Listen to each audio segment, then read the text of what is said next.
Assalamualaikum warahmatullahi wabarakatuh. Bismillahirrahmanirrahim. Alhamdulillahi rabbil alamin. Wa bihi nasta'inu ala umurid dunya waddin. Wassalatu wassalamu ala asyrafil anbiya'i wal mursalin, Nabiyillahi Muhammadin wa ala alihi wa ashabihi wa dzurriyyatihi ajma'in, amma ba'd. Asyhadu an la ilaha illallah wa asyhadu anna Muhammadar Rasulullah wa ufawwidu amri ilallah. Innallaha basirum bil ibad. Hasbiyallahu la ilaha illa huwa alaihi tawakkaltu wa huwa rabbul arsyil azim. Qala Allah Ta'ala fi kitabihil karim hikayatan an nabiyillahi Musa alaihi salam. Rabbi syrah li sadri wa yassir li amri wahlul 'uqdatam min lisani yafqahu qawli. Para alim, para asatid, para asatidah, para sepuh, para bini sepuh, para tokoh masyarakat, hadirin hadirat sekalian, hafizani wa hafizakumullah, bil khusus pimpinan cabang Muhammadiyah Bekasi Timur 1, Bapak Heri Karim, Ketua pimpinan cabang Aisyah Bekasi Timur 1, Ibu Marsina, Ibu Sada Marsina. Tahu? Oh, belum datang. Semoga beliau berdua beserta jamaahnya semuanya saja semoga selalu dalam naungan rahmat, barokah, perlindungan serta bimbingan Allah Subhanahu wa taala. Amin Allahumma amin insyaallah. Dan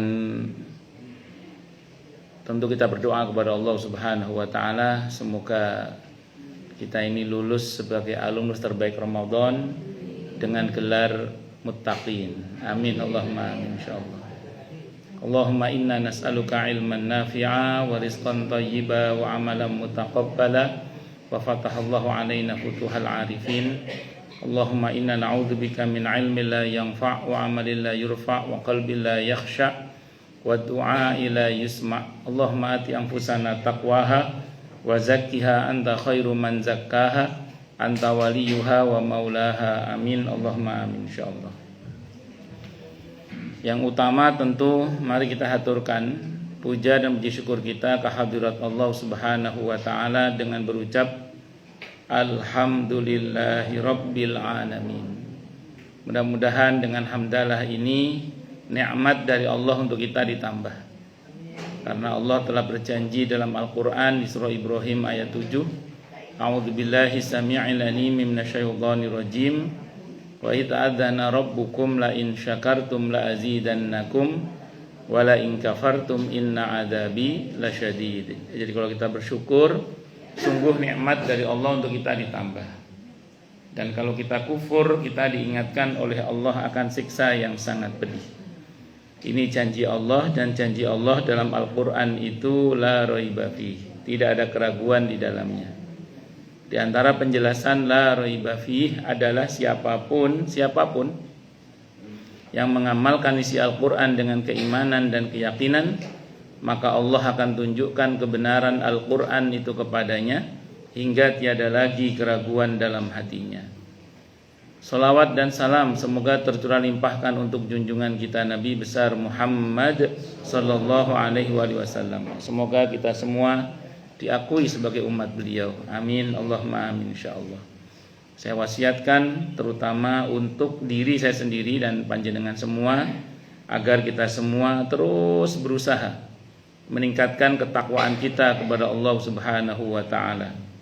Karena dengan takwa itulah kita bisa memperoleh derajat yang sangat tinggi dengan sesungguhnya di sisi Allah Subhanahu wa taala. Hal ini didasarkan kepada firman Allah Subhanahu wa taala dalam Al-Qur'an di surah Al-Hujurat ayat 13. A'udzubillahi samii'il 'aliim minasyaitonir rajim. Ya ayyuhan nasu inna khalaqnakum min dzakari wa untha waja'alnakum syu'uban wa qabaila lita'arafu inna akramakum 'indallahi atqakum alaya. Wahai manusia, sesungguhnya kami telah menciptakan kalian dari seorang laki-laki dan seorang perempuan, berkembang menjadi bersuku-suku dan berbangsa-bangsa agar kalian saling mengenal. Sesungguhnya yang paling mulia di antara kalian di sisi Allah adalah yang paling bertakwa.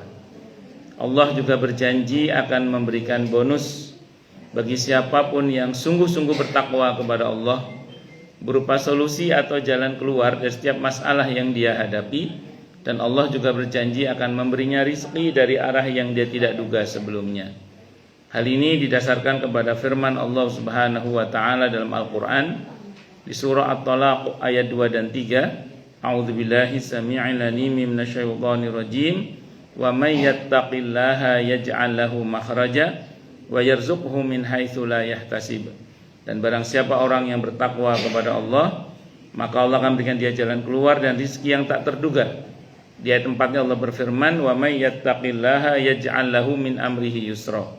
Siapa yang bertakwa kepada Allah, maka Allah akan jadikan urusannya mudah.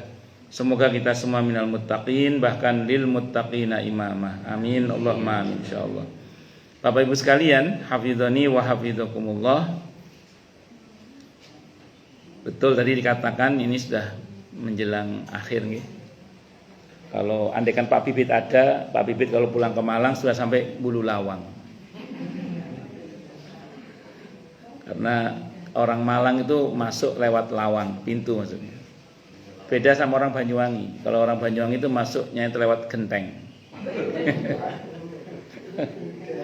Iya, daerah genteng. Daerah genteng. Kalau orang masuk kalau ke Malang itu, kalau jalur darat dari Surabaya itu lewat Bulu Lawang, lewat Lawang. Lawang itu pintu. Iya. Kalau orang Banyuwangi lewat genteng. Ada daerah genteng.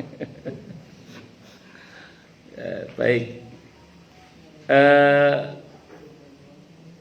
Dulu para sahabat Nabi radhiyallahu anhum itu kalau masuk bulan Syawal, kalau bertemu dengan antar mereka itu, beliau para sahabat Nabi radhiyallahu anhum itu saling mengucapkan taqabbalallahu minni wa minkum. Di hadisnya minni wa minkum. Minna itu kita. Kalau di hadisnya itu semoga Allah terima ibadah dariku dan dari kalian. Iya, kalau saya baca itu asar sahabat. Lebih tepatnya asar sahabat, bukan sabda Nabi. Jadi dalam kebiasaan para sahabat Nabi itu, kalau ketemu taqabbalallahu minni wa minkum. Nah, bukan minna, tapi di kita taqabbalallahu minna wa minkum sebagai doa enggak apa-apa juga, sebagai doa ya. Karena intinya itu para sahabat itu saling mendoakan semoga Allah terima amal ibadah kita, amal ibadahku dan amal ibadahmu gitu ya. Kalau terjemahan aslinya itu. Terutama sama bulan Ramadan ini. Secara prinsip semua kita tentu berharap agar ibadahnya diterima oleh Allah Subhanahu wa taala, terutama selama bulan Ramadan ini. Ini secara prinsip. Karena semua orang, siapa sih yang mau amalnya sia-sia kan ngoten nggih. Nah, cuman memang problemnya begini, pertanyaan ini tidak ada yang tahu hakikat jawabannya kecuali Allah. Artinya tidak ada yang tahu hakikat diterima atau ditolaknya amal kecuali siapa? Allah. Jadi yang tahu betul apakah amal itu diterima atau tidak itu ya hanya Allah saja. Loh, kalau gitu gimana dong dengan pertanyaan ini? Dari mana kita tahu kalau amal kita diterima oleh Allah Subhanahu wa taala? Saya ulang, kalau kita bicara hakikatnya enggak ada yang tahu memang. Bahkan para nabi dan rasul pun itu tidak tahu kecuali diberitahu oleh Allah. Saya ulang, bahkan para nabi dan rasul pun tidak ada yang tahu kecuali diberitahu oleh Allah. Makanya Nabi Ibrahim itu seusai bangun Ka'bah, beliau berdoa, Rabbana taqabbal minna innaka antas sami'ul alim. Walaupun kita yakin ya namanya amalnya para nabi pasti diterima oleh Allah. Tapi ini kan para nabi ini kan mencontohkan kepada umatnya agar berharap terus kepada Allah supaya amalnya diterima oleh Allah Subhanahu wa taala. Nabi kita sendiri, Nabi Muhammad sallallahu alaihi wasallam, setiap subuh dalam hadis riwayat Ibnu Sunni, beliau berdoa, Allahumma inni as'aluka ilman nafi'a wa rizqan thayyiba wa amalan mutaqabbala. Itu doa Nabi. Tentu saya ulang ya, Nabi pasti diterima lah amalnya oleh Allah. Cuman ini kan contoh buat kita bahwa kita mestinya berdoa juga, lebih-lebih kita mestinya berdoa supaya amal kita diterima oleh Allah Subhanahu wa taala. Maka para sahabat itu kalau sudah sampai bulan Syawal itu kalau ketemu dengan sahabat yang lain saling mendoakan, taqabbalallahu minni wa minkum. Semoga Allah terima amal ibadahku dan amal ibadah kalian. Itu seperti itu. Nah, singkat kata singkat cerita, ini lebih kepada karena semua kita tadi berharap agar amal ibadah kita diterima oleh Allah Subhanahu wa taala. Cuman tadi persoalannya, kita ini enggak tahu hakikatnya diterima atau tidak. Namun bersyukurlah kepada Allah, sebetapapun kita tidak tahu hakikatnya, namun kata para ulama, likulli syai'in alamah. Segala sesuatu itu ada tanda-tandanya. Jadi kita tidak tahu hakikatnya, tapi kita tahu tanda-tandanya insyaallah. Nah, di antara yang menyebutkan tanda-tanda amal yang diterima oleh Allah itu adalah sahabat Nabi yang bergelar turjumanul Quran. Sahabat Nabi yang dikenal sebagai Al-Quran berjalan. Seorang sahabat Nabi yang dikenal sebagai Al-Quran berjalan. Siapa beliau? Abdullah ibn Abbas radhiyallahu anhuma. Pernyataan beliau ini dikutip oleh Ibnu Qayyim Al-Jauziyah rahimahullah dalam kitabnya Ad-Da' wa Dawa. Ibnu Qayyim Al-Jauziyah rahimahullah mengutip pernyataan Ibnu Abbas radhiyallahu anhuma dalam kitab beliau Ad-Da' wa Dawa. Kata Ibnu Abbas, ada 5 tanda kalau amal ibadah itu diterima oleh Allah. Nah, nanti 5 ini kita jadikan sebagai bahan muhasabah. Bahan muhasabah kita. Dan kalau 5 tanda ini 5-5-nya syukur-syukur ya, atau salah satunya ada pada diri kita, tolong jangan GR. Karena ini baru tanda-tanda aja. Tapi bersyukurlah pada Allah. Jadi jangan GR tapi apa? Bersyukur. Alhamdulillah, Masya Allah. Tapi kalau 5 tanda nanti dari 5 ini bahkan 1 pun tidak ada pada diri kita, patut kita waspada. Jangan-jangan memang kita ini masih jauh, bukan masih jauh, masih jauh dari tanda-tanda amal yang diterima oleh Allah. Tapi jangan berkecil hati ya. Jangan berkecil hati. Kenapa? Karena upaya perbaikan diri itu tidak pernah Allah tutup. Jadi akhir Ramadan itu bukan akhir segala-galanya. Akhir Ramadan itu bukan akhir segala-galanya. Karena saya ulang, upaya perbaikan diri itu tidak pernah Allah tutup kecuali nyawa sampai di kerongkongan atau matahari terbit dari barat.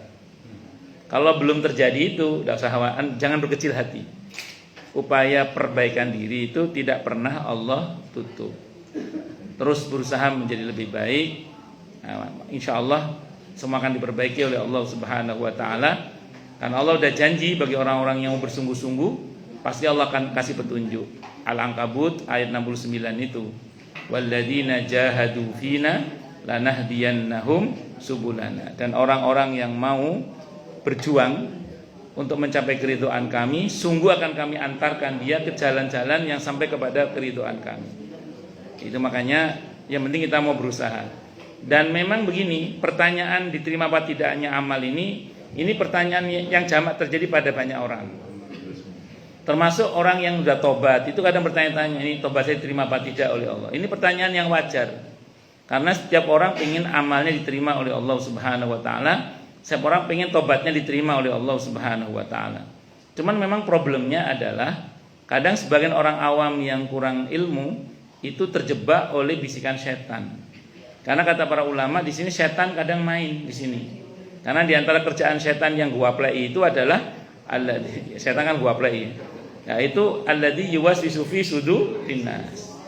Kerjaan setan itu di antara bikin orang ragu-ragu itu. Nah, maka di antara hal yang patut untuk kita cermati dari godaan setan adalah jangan sampai kita terjebak oleh pertanyaan-pertanyaan dari setan yang berujung pada keraguan. Karena sebagian orang awam itu kemudian terprovokasi oleh bisikan setan yang mengatakan, iya ya, percuma kamu ibadah kalau ujungnya nggak diterima oleh Allah. Mending nggak usah ibadah. Ada yang begitu itu. Lah betul, ada yang ngomong gitu, ada. Naudzubillah min dzalik. Ada yang iya, kamu capek-capek tobat, belum tentu tobat kamu diterima oleh Allah. Mending nunggu tua aja tobatnya. Lalu belum tentu dia sampai tua usianya. Iya. Nah, makanya jangan terprovokasi oleh bisikan setan. Nah, dalam hal ini saya tertarik dengan manhajnya Abil Hasan Asyadzili rahimahullah. Abul Hasan Asyadzili rahimahullah punya tip, ya, semacam tip lah untuk menepis bisikan setan, karena melihat fenomena banyak orang awam yang begitu itu. Di antara manhaj beliau itu kurang lebih begini. Kalau setan ngomong kayak gitu, nanti jawab gini aja. Saya yakin.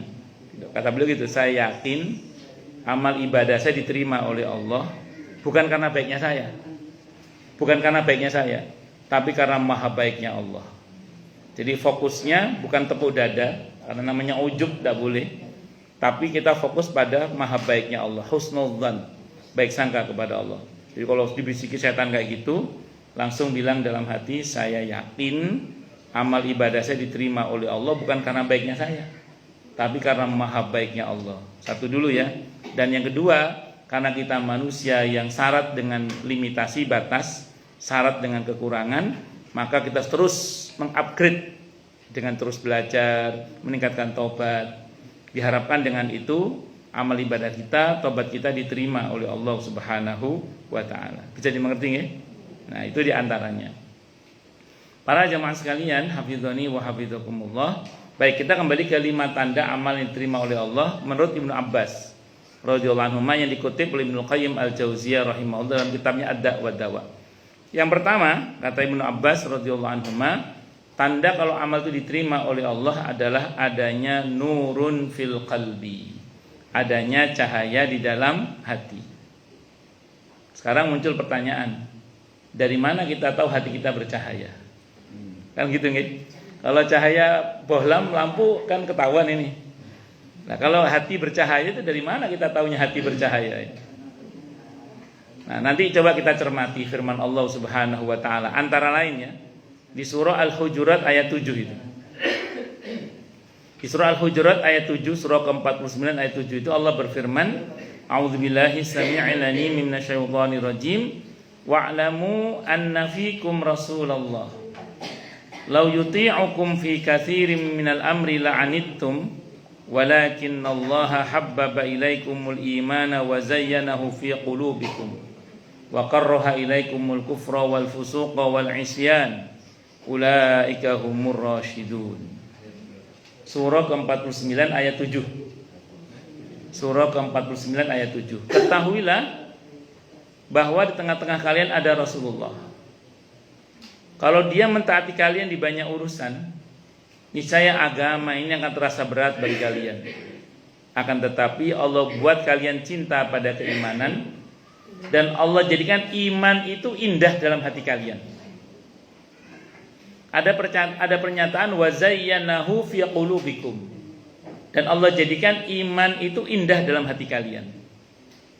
Indahnya iman itu ditandai dengan nikmat dalam beribadah kepada Allah. Indahnya iman karena hati kita bercahaya. Ada cahaya ilahi. Ada nur di situ. Jadi indahnya iman itu berarti hati kita bercahaya. Ada cahaya ilahi di dalamnya. Indahnya iman ditandai dengan nikmat dalam beribadah kepada Allah. Indahnya iman kalau dalam hadis disebut dengan istilah apa? Halawatul iman, manisnya iman. Manisnya iman ditandai dengan apa? Nikmat dalam beribadah kepada Allah. Maka kalau di akhir-akhir Ramadan ini kok qiyamul lail kian nikmat, baca Al-Qur'an kian nikmat, zikir berdoa kian nikmat, silaturahim kian nikmat, hadir majelis ilmu kian nikmat, berbuat baik pada sesama kian nikmat. Kalau kita merasakan kebahagiaan di dalam semua itu, bersyukurlah pada Allah. Semoga itu pertanda hati kita bercahaya. Amin insyaallah nggih. Tanda kalau amal itu diterima oleh Allah Subhanahu wa taala. Allah buat iman itu indah dalam hati kalian, dan Allah buat kalian benci pada kekufuran, kefasikan dan kemaksiatan. Karena senang beribadah otomatis enggak senang maksiat. Karena senang ibadah otomatis dibuat oleh Allah enggak senang apa? Maksiat. Nah, baru Allah bilang ulaika humur rasyidun. Mereka itulah orang-orang yang mendapatkan petunjuk. Sebenarnya rasyidun itu lebih tepat maknanya itu orang-orang yang cepat dan tepat tindakannya atau orang-orang yang cerdas selain ulil albab ya. Itu cuma kalau ulil albab itu orang yang paham substansi. Nah, sementara kalau orang-orang yang rasyidun itu orang yang punya kecepatan dan ketepatan dalam tindakan karena Allah anugerah dia kecerdasan terkait dengan kecepatan dan ketepatan dalam mengambil tindakan. Itu rasyidun. Baik, itu yang pertama. Adanya apa Bu? Pak nurun fil qalbi.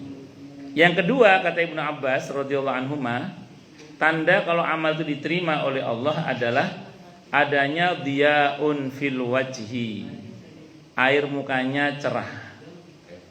Air mukanya cerah. Diyaun fil wajhi. Air mukanya cerah. Cerahnya air muka ini tidak merubah sketsa wajah ya. Kita ya begini ini dah. Tapi tidak tahu gimana ceritanya kok lebih enak dilihat gitu loh maksudnya itu. Tidak tahu gimana ceritanya kok lebih enak dilihat gitu. Itu namanya diyaun fil wajhina Bu. Nggih sumringa, sumeh. Bukan siomeh nggih, sumeh. Saya ulang nggih. Diyaun fil wajhi, air mukanya itu cerah. Saya ulang, ini tidak merubah sketsa wajah ndak. Tidak menghilangkan keriput, ndak. Tidak merubah warna kulit ngeten iki lah. Tapi nggak tahu gimana ceritanya kok enak dilihat. Sebenarnya ini kiranya dirujuk pada firman Allah dalam Al-Qur'an di surah Al-Fat, surah ke-48 ayat 29. Ketika Allah mensifati wajah-wajah para sahabat Nabi. Para sahabat Nabi kan ibadahnya diterima oleh Allah secara umum diterima oleh Allah. Maka Allah sifati wajah mereka, kata Allah apa Bu? Simahum fi wujuhihim min athari sujud. Tampak di wajah mereka bekas sujud. Allah mensifati wajah-wajah para sahabat Nabi dengan istilah apa Bu tadi? Simahum fi wujuhihim min athari sujud. Tampak di wajah mereka bekas sujud.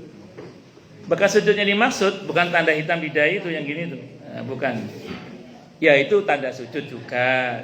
Ya maksud tanda digosok-gosok kan ya bukan. Cuman maksudnya kalau buka tafsirnya bukan itu maksudnya. Kalau kita buka tafsirnya, bekas sujudnya dimaksud nanti di akhirat wajahnya bercahaya. Di akhirat nanti wajahnya bercahaya. Kalau di dunia wajah para sahabat Nabi itu ruhama'u bainahum. Di ayat itu disebutkan ya, wajah para sahabat Nabi itu ruhama'u bainahum. Mereka saling berkasih sayang di antara mereka. Jadi wajah para sahabat Nabi itu wajahnya mudah bersaudara.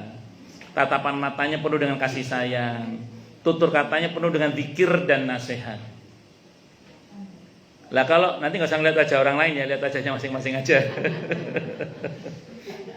Nggak usah ngeliat wajah orang lain, lihat wajahnya masing-masing saja. Kok kita di akhir Ramadan kok perasaan wajah kita semakin sulit diajak bersaudara. Kalau ketemu saudaranya di samping bermuka masam, kadang napa buang mukanya dibuang. Gitu. Repot ya. Tatapan matanya kok penuh kebencian, naudzubillah nggih. Tutur katanya kok penuh dengan caci makian. Ini menjelang Syawal akhir Ramadan kok malah tambah sangar ya, repot ini. Naudzubillah misalnya. Saya ulang, enggak usah lihat wajah orang lain ya. Lihat wajahnya masing-masing aja. Wang sinawang. Lihat wajah masing-masing aja. Kalau wajah kita mirip wajah para sahabat Nabi karakternya, maksudnya gimana? Tatapan matanya penuh kasih sayang. Raut wajahnya menampakkan mudah diajak bersaudara. Tutur katanya penuh dengan zikir dan nasihat. Kalau itu yang terjadi, bersyukurlah pada Allah. Semoga ya, itu tanda amal kita diterima oleh Allah. Mudah-mudahan ya. Amin Allahumma amin. Mudah-mudahan amin Allahumma amin insyaallah. Tapi ya tadi, kalau wajahnya kok kian sulit diajak bersaudara, taut wajahnya itu tutur kata yang penuh caci makian, naudzubillah. Merengut terus nggih. Terus kok tatapan matanya merendahkan, penuh kebencian, naudzubillah min dzalik. Kalau itu yang terjadi, naudzubillah min dzalik nggih, Berarti kita ini masih jauh.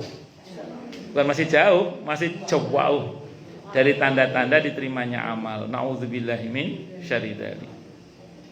Nanti enggak usah lihat aja orang lain nggih, lihat wajahnya napa masing-masing.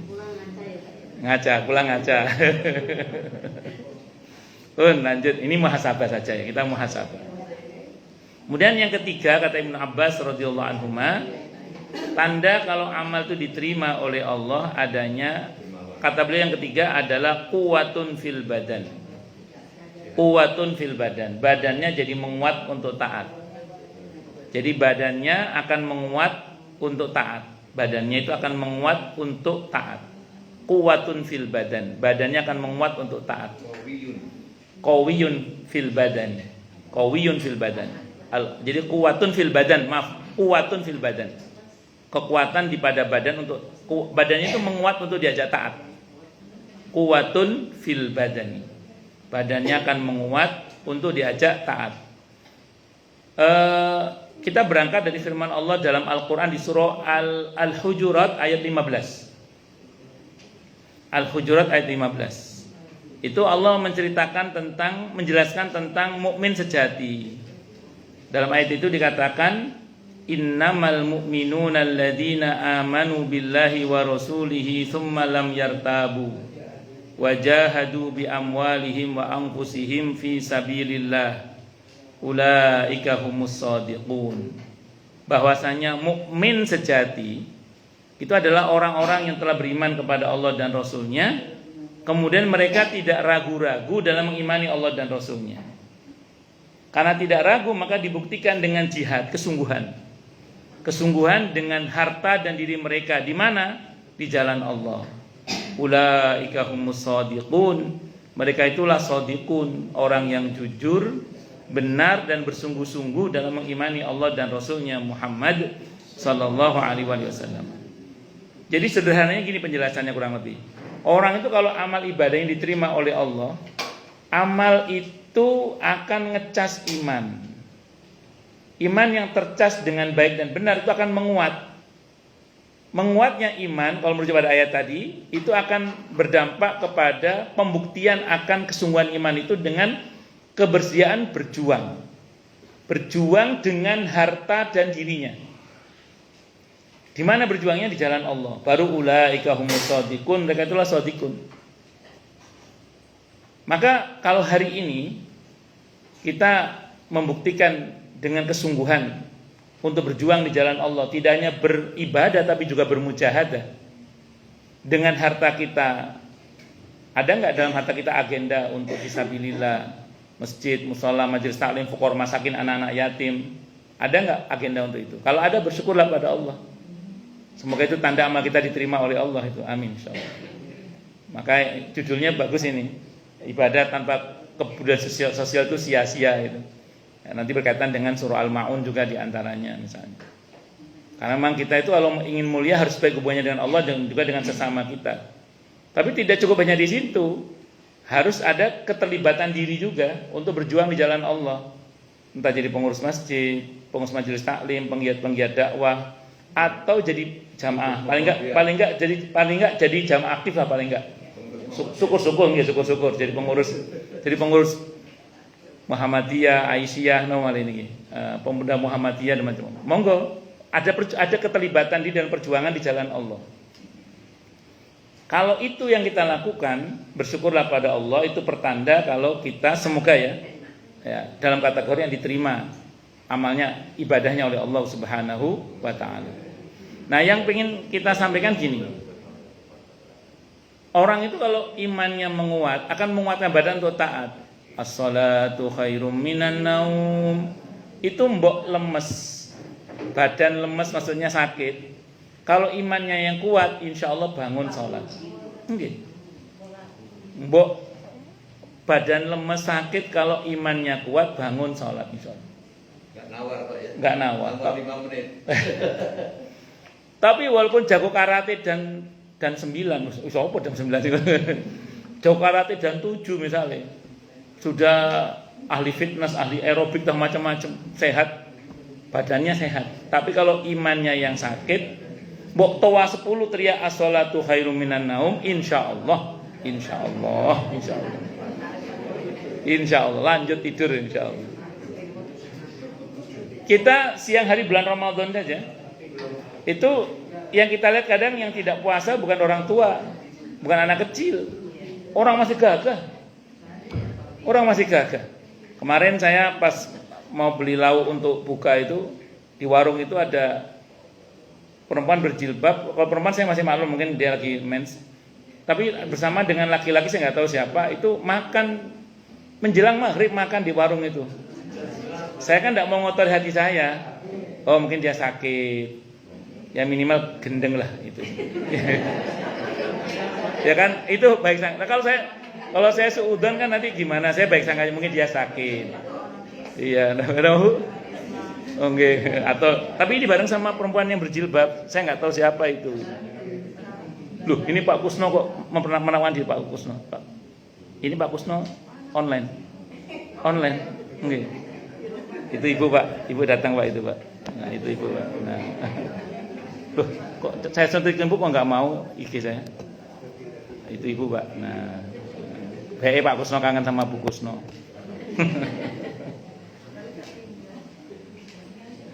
Lanjut.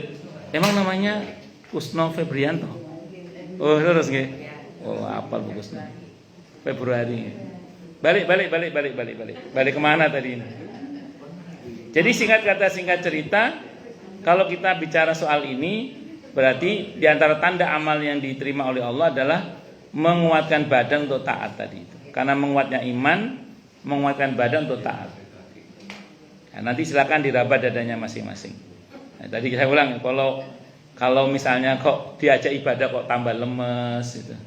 Tambah muales misalnya. Berarti non saya masih jauh. Bukan jauh, masih jauh. Very far gitu. Masih jauh dari tanda-tanda diterimanya amal gitu. Itu yang ketiga. Kemudian yang keempat, tanda kalau amal itu diterima oleh Allah, kata Ibnu Abbas radhiyallahu anhu adalah adanya mahabbatun indal khalqi. Ada yang mengatakan mahabbatun lil khalqi. Kalau mahabbatun indal khalqi, dia dicintai di tengah-tengah makhluk. Maksudnya dimanapun dia berada, dia mudah mendapatkan penerimaan. Mudah diterima dimanapun dia berada. Ada sebuah hadis riwayat Bukhari, riwayat Muslim juga seperti yang saya pernah baca. Ada dalam kitab Al-Arba'in An-Nawawiyah itu. Kalau Allah mencintai seseorang, kalau amal diterima oleh Allah, otomatis kan Allah mencintai dia gitu. Jadi karena Allah mencintainya, Allah bilang sama Jibril, aku mencintai si fulan, cintai dia. Maka Jibril mencintai orang itu. Terus Jibril ngomong ke santero jagat langit dan bumi bahwa si fulan itu dicintai oleh Allah. Maka cintailah, kata malaikat Jibril. Dan di bumi dia mendapatkan penerimaan. Itu diantara tanda kalau amal itu diterima oleh Allah dan dia dicintai oleh Allah, itu akan mudah mendapatkan penerimaan di tengah-tengah makhluk. Atau yang kedua tadi, mahabbatun lil khalqi, lebih mudah mencintai sesama. Jadi orang itu kalau amalnya diterima oleh Allah, dia akan lebih mudah mencintai daripada membenci, lebih mudah menyayangi daripada mendengki, lebih mudah memaafkan daripada mendendam. Itu kalau orang amalnya diterima oleh Allah, lebih mudah seperti itu. Mana di antara dalilnya Ustadz? Kalau yang ini dirujuk kepada firman Allah antara lain dalam Al-Quran di surah Maryam. Surah Maryam, surah ke-19 ayat 96. Allah berfirman, A'udzubillahi samii'il 'aliim minasyaitonir rajim. Innal ladzina amanu wa 'amilus solihati sayaj'al lahumur rahmanu wudda. Sesungguhnya orang-orang yang telah beriman dan beramal soleh itu, maka Allah yang Maha Rahman akan menjadikan untuknya rasa wuddan. Wuddan itu cinta dan kasih sayang.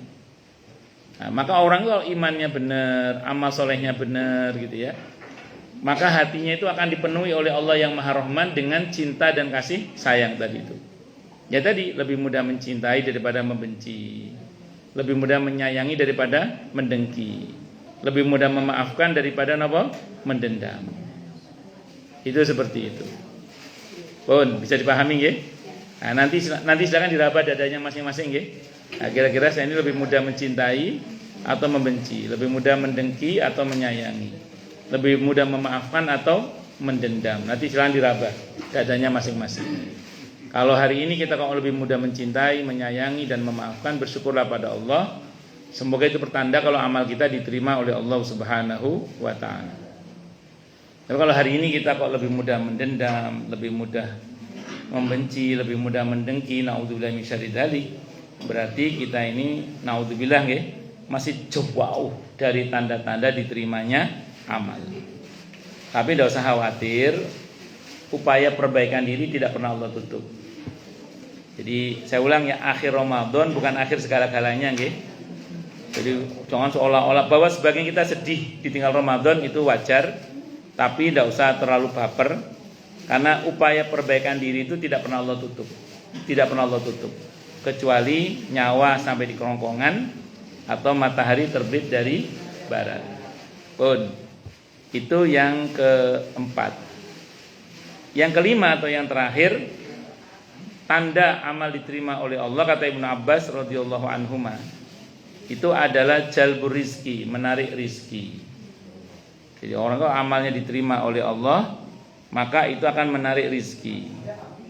Ini didasarkan antara lain kepada firman Allah dalam Al-Quran di surah At-Talaq ayat 2 dan 3 itu, wa may yattaqillaha yaj'al lahu makhraja wa yarzuqhu min haitsu la yahtasib.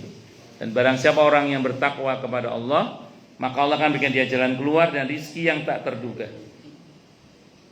Nah, orang itu kalau takwanya benar, ibadahnya benar, sedikit banyak ya, itu akan menarik rizki. Nah, namun yang perlu kita pahami bersama adalah rizki itu tidak melulu soal harta. Jadi rizki itu tidak melulu soal materi. Iya, rizki itu termasuk yang sifatnya imateri atau non materi. Jadi jangan hanya dipahami yang materi.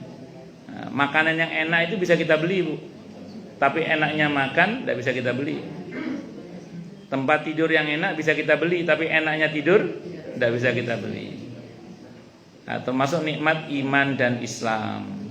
Jadi nikmat iman dan Islam ini nikmat yang patut kita syukuri. Nikmat iman dan Islam ini nikmat yang patut kita syukuri. Ya, jadi ini 5 tanda amal yang diterima oleh Allah Subhanahu wa taala. Saya ulang Bu ya, ini bahan muhasabah kita. Kalau 5 ini ada pada diri kita atau salah satunya yang ada pada diri kita, jangan GR nggih. Tapi bersyukurlah pada Allah. Semoga itu pertanda amal kita diterima oleh Allah Subhanahu wa taala. Tapi kalau satu pun tidak ada pada diri kita yang 5 tadi itu, naudzubillah min syarri dzalik ya, berarti kita ini masih jauh dari tanda-tanda diterimanya amal. Tapi jangan berkecil hati. Kenapa Bu? Jangan berkecil hati. Kenapa? Karena upaya perbaikan diri tidak pernah Allah tutup kecuali nyawa sampai di kerongkongan atau matahari terbit dari barat.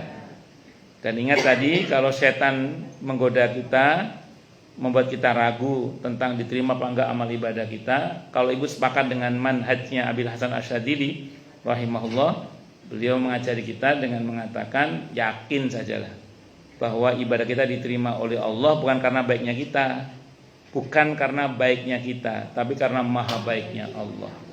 Fokus kita pada maha baiknya Allah. Kalau fokus pada baiknya kita namanya ujub, nanti bangga diri, tidak boleh. Tapi kalau fokus pada maha baiknya Allah, itu yang benar.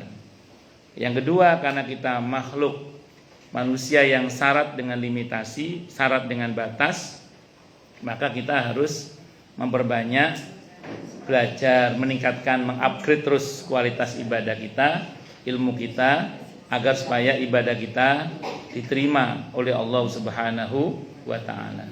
Kiranya ini Bu yang bisa saya sampaikan. Semoga bermanfaat. Baik, silakan yang mau tanya, protes, marah boleh silakan. Tenang Bu, pertanyaan. Nggih, monggo silakan. Nggih, nu saya monggo.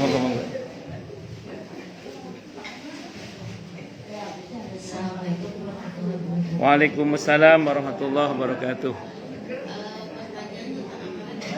Nggih. Sedikit cerita. Ada satu keluarga. Nggih. Ada terkaitan dengan hubungan saudara juga. Nggih. Suami istri yang beda karakter, beda sifat. Kita sebagai manusia ingin membantu di saat dia sedang membutuhkan pertolongan. Tapi di sisi lain, karakter istrinya ini benar-benar memancing, menguras pahala kita. Nah, yang ingin saya tanyakan, ketika dia dapat musibah, kita sebagai saudara, sebagai makhluk ingin membantu, tapi overthinking otak kita takut tuh sampai di sana terjadi sesuatu yang tidak ingin kita dengar, dan itu akan memancing emosi kita, marah dan menipis pahala. Yang saya ingin tanyakan, memang di Ramadan ini kita harus banyak sabar istighfar. Setan kan diikat ya Pak ya. Seharusnya seperti ini, menyikapinya seperti apa Pak? Apakah kita tetap silaturahmi dengan gondok yang menguras pahala, atau kita cuek aja Pak? Nggih. Terima kasih. Oke. Waalaikumsalam warahmatullahi wabarakatuh. Memang kalau kita bicara berbuat baik pada sesama itu bukan tanpa tantangan. Apalagi ini kerabat saudara kita, di mana kalau kita berbuat baik kepada yang bersangkutan punya nilai silaturahim. Silaturahim ini pahalanya gede banget, besar banget. Setan pasti nggak suka kalau kita menyambung rahim itu. Maka digodalah manusia itu supaya memutus silaturahim. Sebabnya macam-macam. Oke, matur nuwun. Sebabnya bisa macam-macam. Misalnya dibuat kitanya yang tidak ikhlas, bisa begitu. Atau dibuat orang yang kita bantu itu nggak tahu diri. Jadi yang kita bantu dibuat tidak tahu diri. Saya mau buat contoh sederhana Bu ya. Saya pernah ada jamaah nanya ke saya gini, Ustadz, saya punya Om saya ini miskin Ustadz, dia bilang gitu. Sering kami bantu. Kalau saya membantu Ustadz, alih-alih berterima kasih, saya dicela Ustadz. Alah, cuman segitu gitu. Nah, akhirnya kita tingkatkan bantuannya, masih dicela juga Ustadz. Alah, cuman segitu gitu. Iya gitu. Ya kan contoh. Nah, suatu saat saya main ke rumah paman saya, Om saya itu Ustadz. Furniture di rumahnya udah pada jelek Ustadz. Saya belikan yang baru Ustadz. Furniture di rumah diganti beli yang baru. Itu masih dicela juga saya Ustadz. Halah cuma segitu gitu. Iya. Akhirnya beliau nanya ke saya, boleh nggak Ustadz saya berhenti bantu paman saya? Saya jawab boleh. Saya jawab boleh. Iya, kenapa? Karena keponakan kepada paman hubungannya tabarruk, bukan nafkah. Kalau nafkah kan wajib. Saya bilang boleh, saya bilang gitu. Cuman tidak lebih baik, saya bilang gitu. Yang lebih baik bagaimana Ustaz? Yang lebih baik maafkan beliau, tetap bantu beliau. Sulit Ustaz. Saya ngomong gampang ini siapa? Saya bilang gitu. Yang ngomong gampang itu siapa? Saya bilang. Saya sampai ngomong ini, saya pun belum tentu mampu, saya bilang gitu. Ini bahasa ya, artinya kita semua belajar itu maksudnya. Saya pun belum tentu mampu, saya bilang. Kita semua belajar, saya bilang. Ya kalau gampang hadiahnya kipas angin, saya bilang gitu. Karena sulit makanya pahalanya surga. Gitu. Nah justru kalau ibu baca dalam hadis Sahih Bukhari, di antara bentuk menyambung rahim itu adalah bukan membalas kunjungan dan bukan membalas hadiah, tapi justru ketika kita sanggup memperbaiki hubungan dengan orang yang tidak baik hubungan dengan kita. Dan ini enak ngomongnya aja ini. Prakteknya sulit pakai dal. Nah, maka kalau ibu nanya bagaimana caranya ya. Kalau dalam hal ini, kalau ibu ingin melakukan perbaikan hubungan dengan yang bersangkutan itu atau membantu yang bersangkutan itu, ibu harus siap-siap setel kopok, setel budek. Udah saya dengar dia ngomong apa, Ibu fokus pada balasan dari Allah, bantu aja udah. Merem aja deh. Mau istri yang ngomong ini ngomong itu, pek-pek apa terserah sakarpe kan. Yang penting kita fokus pada balasan dari Allah. Atau pas ibu kesana pakai sumpel kapas ya. Yang ngomong apa terserah udah saya dengerin. Karena gini, orang itu ngomong apapun itu nggak akan ngefek ke kita kalau nggak direken. Iya, kalau nggak direken, kalau nggak digubris, udah gitu. Tapi ibu, memang ini enak ngomongnya aja sih. Saya ulang, prakteknya apa tadi? Sulit pakai dal. Tapi itulah mujahadah kita, Bu. Wes, pokoknya ibu fokus pada ini, kata Nabi saya balasannya besar ini. Ini silaturahim, ini menyambung rahmat Allah. Bismillah, gitu. Nah, tapi saya ulang, memang ini enak ngomongnya aja, saya ulang. Nah, tapi kalau sanggup, pahalanya luar biasa. Ngoten nggih Bu nggih? Wallahu a'lam bishawab. Misalnya kita punya ipar nih, Nggih. dia jaksa agung ada. Oh, nggih monggo. Itu nggak pernah apa. Ada, bisa. Tapi Oh, kita saya pikir. pernah Oh. Pak Petunjuk. Oh, nggih. Nggak pernah rumah kita seumur hidup hanya satu kali. Iya. Tapi makanya jaksa agung muda, zaman sini ya. Nggih. Cuma kita senang ke sana-sana. Anak saya senang kalau kita ke sana kayak kita belajar ke toko.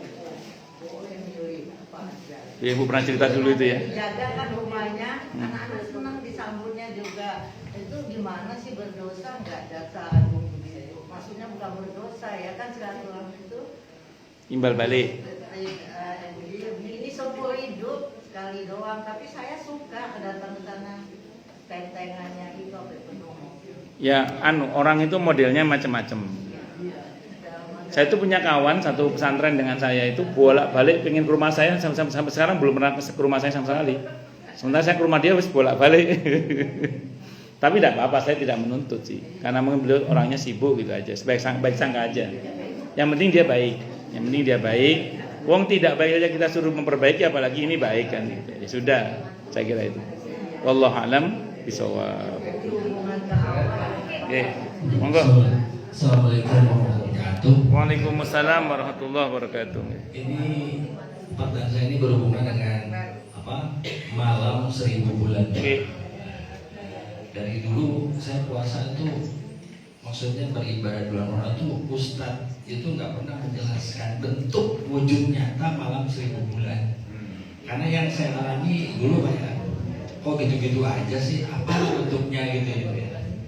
Nah, tapi setelah saya usianya sudah ya seperti sekarang ini, bolehkah saya menyimpulkan kalau malam 1000 bulan itu, misalnya contohnya ya, orang yang tadinya kurang beriman menjadi beriman, kemudian yang tadinya kurang baik atau pelit jadi tidak pelit, gitu ya. Atau orang yang tadinya ya jemaah biasa terus jadi ketua PCM misalnya. Ya, bolehkah saya menyimpulkan artinya ada perubahan hidup yang ke arah lebih baik. Terima kasih.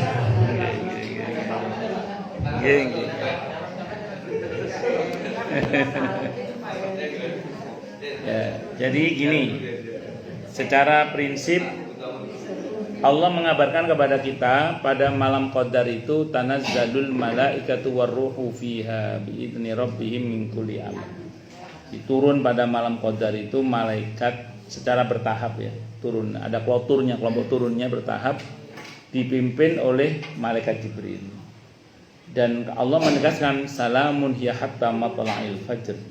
Pada malam itu hingga terbit fajar adalah terjadi kesejahteraan, salam, kesejahteraan, kedamaian. Itu informasi dari Al-Quran. Maka kita meyakini secara rohani mustinya itu bisa kita rasakan. Saya ulang, mustinya secara rohani itu bisa kita rasakan secara rohani. Kecuali memang rohani kita kurang peka dalam hal ini. Mungkin kurang kita asah mungkin. Ini tidak hanya pada Bapak, mungkin pada saya juga. Karena mustinya kalau rohani kita peka, mustinya kita bisa merasakan. Makanya kadang sebagian para ulama menceritakan, kadang ada orang itu di malam-malam itu tiba-tiba ada perasaan gimana terus nangis gitu. Nah, bisa jadi itu sedang menangkap informasi-informasi itu. Nah, sedikit banyak apa yang Bapak pahami mungkin ada benarnya ketika Bapak bilang ada perubahan tadi itu. Karena memang dalam Al-Qur'an itu dikatakan tanazzalul malaikatu waruhu fiha biidzni rabbi min kulli amr. Amr itu kalau kita buka tafsirnya artinya takdir. Takdir kita itu ditata ulang oleh Allah dalam skala besar-besaran itu di malam qadar. Sehingga saya ulang tadi memang betul ada kemungkinan orang-orang yang mendapatkan keutamaan malam qadar itu selepas Ramadan itu seperti mengalami ledakan-ledakan perubahan takdir. Itu seperti itu. Ya jadi yang tadinya masih ibadah jadi semangat beribadah, yang tadinya malas memperbaiki diri semakin memperbaiki diri. Mungkin ya tadi tiba-tiba jadi ketua PCN tadi atau apa. misalnya. Nah, memang ada perubahan yang lebih baik lah. Ada perubahan yang lebih itu diantara tanda biasanya orang kalau berhasil mendapatkan keutamaan malam qadar itu. Itu seperti itu. Dan itu sebenarnya gini ya, semua kita itu pasti mendapatkan keutamaan malam qadar. Semua kita pasti dilalui malam qadar karena malam itu waktu. Hanya pertanyaannya ketika malam qadar itu terjadi kita lagi ngapain? Nah, itu lagi ngapain? Jadi kalau tidurnya dalam hati bertekad besok mau bangun sholat subuh berjamaah, itu kalau kata para ulama masih dapat keutamaan malam qadar. Karena orang yang menanti sholat itu dinilai sedang di dalam sholat. Orang yang menanti sholat itu dianggap sedang di dalam sholat. Maka kalau kata para ulama, terutama di malam-malam Ramadan ya, itu kalau bisa ketika mau tidur tekad dalam hati bangun untuk sholat subuh berjamaah. Sehingga kita tidur itu terstatuskan sebagai orang yang sedang menanti sholat. Nah, orang yang menanti sholat itu dinilai di dalam sholat walaupun tidur, Pak. Nah, itu seperti itu, dinilai menunggu sholat. Itu kalau bisa nih. Pas malam qadar terjadi, pesanan kastengel lagi banyak ini. Sibuk ngopen apa? Kastengel sama apa? Nastar misalnya. Bukusnya lagi banyak pesanan kuenya ini misalnya. Maka tidak apa-apa, karena malam qadar itu tidak hanya di masjid. Iya, di dapur juga bisa. Kenapa? Karena dalam hadisnya sahih, ada matan hasan riwayat At-Tabarani. Orang yang mencari nafkah untuk keluarga itu fisabilillah. Jangan salah, orang yang mencari nafkah itu fisabilillah. Ngoten nggih? Wallahu alam bisawab. Ngoten, Mbak? Nggih, monggo Pak Kutomo. Pasti nggak sepi, ibu tuh dari bilang itu sepi Gitu ya. Ya jangan gitu. pasti pada wadah. Monggo. Bismillahirrahmanirrahim. Assalamualaikum warahmatullahi wabarakatuh. Waalaikumsalam warahmatullahi wabarakatuh. Saya ini menanyakan tentang zakat emas. Zakat emas. Nggih. Nggih. Nah, itu kan sekarang kan harga emas itu kan kalau sekarang kita ini nggak kejar. Nggih. Nah, dengan kemudian kan perhitungannya kan lebih besar. Nggih. Misalnya 85 gram. Nggih. Sekarang harga 3 juta. Kali 3 juta kali 2,5%. Oke. Jatuhnya kan nanti sekitar zakatnya itu minimal 6.375.000 Oke. 6 jutaan. Nah itu kalau misalnya dia punya 150, maka zakatnya itu sekitar 11.250. Nah itu misalnya kalau dia punya emas, tapi dia tidak Punya uang cash untuk bayar zakat. bayar zakatnya apa? Emasnya diporter.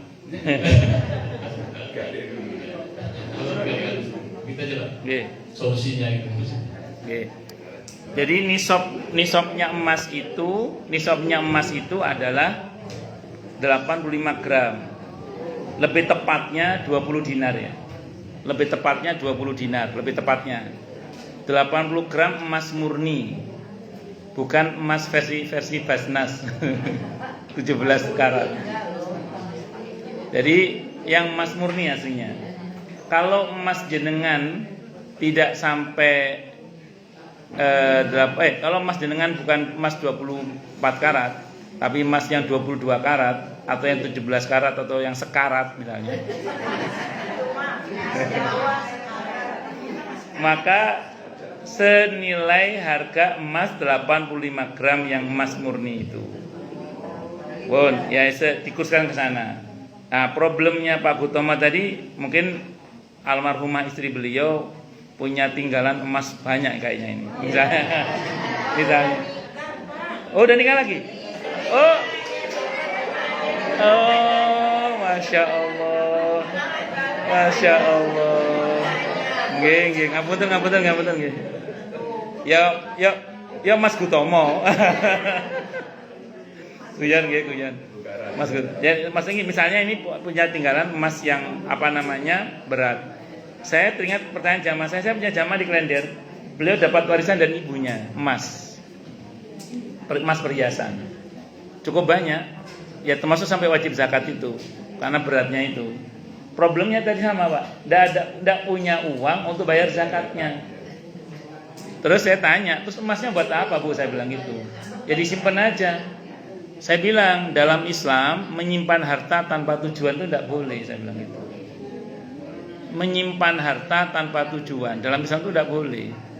Udah jual aja emasnya itu, saya bilang gitu. Bayar zakatnya, terus diputer uangnya itu. Saya cuma ngomong gitu dilaksanakan betul, Pak. Dijual betul emasnya sama dia. Akhirnya dia bayar zakatnya untuk dibuat usaha. Itu. Jadi kalau kita nabung bukan tidak boleh, tapi harus ada tujuan. Kalau nggak ada tujuan, mengendapkan uang atau emas itu atau harta itu tidak boleh dalam Islam itu. Makanya harus dihidupkan. Makanya kalau di fikih itu ada tanah nganggur itu kalau dalam fikih kan tidak boleh, harus dihidupkan. Maka orang yang menghidupkan itu benar itu.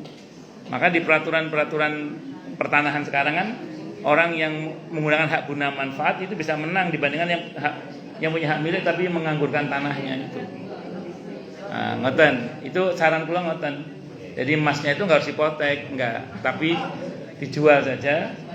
Sebagiannya mungkin kalau nggak semuanya, untuk supaya bisa diputar buat usaha. Kalau memang tidak cukup berani buat usaha karena ini dan itu, ya tetap zakatnya tetap harus dikeluarkan sih, 2,5% itu. Dipotek boleh lah kalau mau dipotek. Kan emas itu dipotek pun masih laku kalau emas itu. Boleh dipotek. Nggih, ngoten. Sudah lama nikah sama Pak Gutomo, kok nggak tahu saya? Oh, nggak tahu saya. Oh, nggak tahu. Sudah lama. Nama? Baru 2 pekan. Baru 2 minggu. Masya Allah. Masih pengantin baru tuh. Masya Allah. Masya Allah. Enggak. Oh, enggak, monggo Pak Heri Karim, monggo. Assalamualaikum Ustaz. Waalaikumsalam warahmatullahi wabarakatuh. Nggih. Lailatul Qadar. Yang pertama, bagaimana kedudukan dalil atau hadis yang menyatakan malam Lailatul Qadar itu turun di malam-malam ganjil. Yang kedua, kita kan selalu ada perbedaan. Ganjil terus ya. Yang mana yang ganjil, yang mana yang dikabisa. Gimana betul pendapat Ustaz? Assalamualaikum warahmatullahi wabarakatuh. Kalau sependek yang saya pahami, hadis yang paling sahih tentang malam qadar itu ada di hadis sahih Muslim itu, di mana pengetahuan tentangnya diangkat oleh Allah sehingga Nabi lupa, termasuk para sahabat lupa. Itu bermula ada beberapa riwayat, di antara yang versi Muslim itu karena ada 2 orang yang berantem, sehingga kemudian Allah angkat pengetahuan tentang malam qadar itu, sehingga Nabi pun lupa, para sahabat juga lupa. Jadi kalau ditanya mana yang paling sahih tentang malam qadar itu tepatnya, yang paling sahih adalah tidak tahu. Nah, bahwa nanti ada beberapa riwayat yang mengatakan bahwa seingat-ingatnya saya itu 10 hari terakhir di malam-malam ganjil. Ada yang mengatakan di malam 21, terus malam 25, 27 dan macam-macam. Sekarang problemnya adalah versi ganjilnya kan bisa beda-beda. Kelebihannya di masjid tempat saya itikaf itu akhirnya ramai terus karena semuanya ganjil. Saya kan ngisi itikaf tiap malam di masjid dekat rumah saya itu, nah itu berarti tiap malam ramai terus karena ganjil terus. Ya gitu. Nah kalau tanya mana yang tahu, hakikatnya hanya Allah. Tapi yang pasti gini, ini kiat dari para ulama ya. Kalau ingin dapat malam qadar itu kejar keutamaannya dari tanggal 1 sampai terakhir pokoknya. Iya, sampai terakhir pokoknya. Itu caranya itu. Jadi jangan cuman kiatnya apa? Di antara kiatnya ini resep dari Imam Malik, dari Imam Syafi'i juga, dari Ibnu Abbas radhiyallahu anhu. Kata beliau, kiat di antara kiat untuk mendapatkan malam qadar itu adalah selama bulan Ramadan kalau bisa Isya berjamaah, subuh berjamaah. Ketika mau tidur tekad besok mau subuh berjamaah. Itu kiatnya para ulama itu. Berangkat dari sebuah hadis yang sahih tentang barang siapa sholat Isya berjamaah itu menghidupkan separuh malam. Barang siapa sholat Isya dan subuh berjamaah menghidupkan seluruh malam. Dan orang yang tidur dalam keadaan berniat untuk sholat subuh berjamaah besok, berarti dia terstatuskan sebagai orang yang sedang menanti sholat. Orang yang menanti sholat itu dianggap sama dengan di dalam sholat. Jadi harusnya kita kalau ingin betul-betul hunting malam qadar itu dari tanggal 1 Ramadan itu sampai akhir Ramadan. Di antara kiatnya tadi itu, usahakan Isya berjamaah, usahakan subuh berjamaah, usahakan itu. Nah, walaupun ibu-ibu usahakan. Nah, terus kemudian yang kedua, kalau mau tidur Isya itu, mau tidur habis tarawih, mau tidur, tekad dalam hati besok mau bangun untuk sholat subuh berjamaah. Insya Allah. Dengan itu akan mendapatkan keutamaan malam qadar yang luar biasa itu. Insya Allah. Ngoten nggih? Nggih. Kenapa, Bu? Perempuan juga termasuk? Nggih, termasuk perempuan juga. Itu dianjurkan. Nggih. Monggo, Pak. Nggih. Sudah jelas menurut saya tentang Lailatul Qadar itu, Pak ya. Nggih. Tapi yang saya pikirkan itu Lailatul Qadar kan ada bonus ya Pak, 1000 bulan itu. Lebih baik dari 1000 bulan. Lebih buat min alf syahr itu. Nggih. Nah, yang disampaikan Bapak itu kan yang ekstrem bisa di luar masjid gitu kan. Padahal namanya itikaf kan mesti di masjid Pak. Terus. Nah, kemudian saya mempunyai persoalan Pak. Saya biasanya itikaf dari tahun ke tahun itu ya. Tapi tahun ini tidak bisa beritikaf. Qadarullah nggak bisa beritikaf. Maksudnya itikaf ya seperti orang-orang itu lah Pak. Tidur datang ke masjid, tidur di masjid gitu kan. Nah itu nggak bisa saya lakukan. Tapi insya Allah sholat Isya dan subuh berjamaah. Pertanyaan saya, apakah saya mungkin dengan cara itu bisa mendapatkan malam Lailatul Qadar dengan bonus yang itu, yang 1000 bulan itu. Baik. Ya, terima kasih. Bismillahirrahmanirrahim.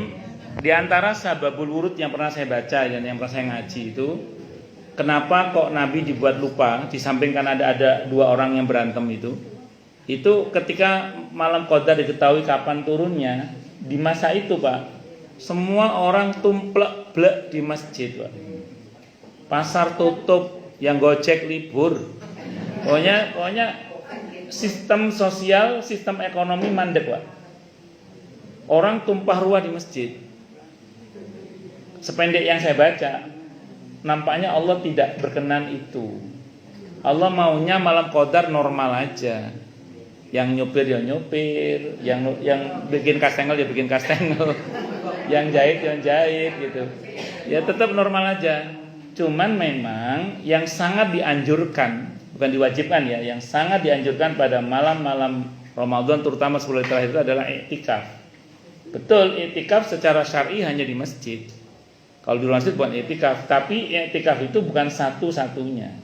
Tapi salah satunya yang utama atau yang paling utama lah diantaranya itu. Makanya saya contohkan, andaikan ada orang sedang berbuat kebaikan kayak Bapak untuk qadarullah untuk tahun ini tidak bisa i'tikaf, Bapak berusaha mengejar kebaikan itu walaupun dari rumah bisa dapat. Cuman memang tempat yang paling steril, tempat yang paling utama itu adalah masjid. Karena masjid itu kan setidurnya kita pun ada nilai ibadah karena ada nilai i'tikaf itu. Nah, jadi karena kita ada niat i'tikaf di masjid, tidur pun ada nilai ibadah. Saya baca sifat i'tikafnya Nabi dalam fikih sunnah itu.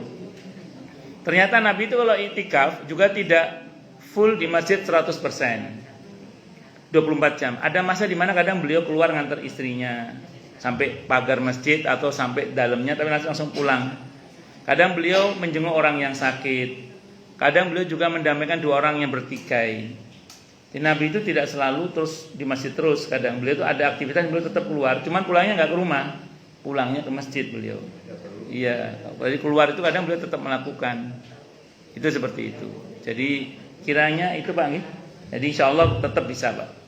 Itu hanya memang tempat yang paling utama dan paling steril itu insya Allah masjid. Itu. Wallahu a'lam bishawab. Apalagi pengantin baru, angel.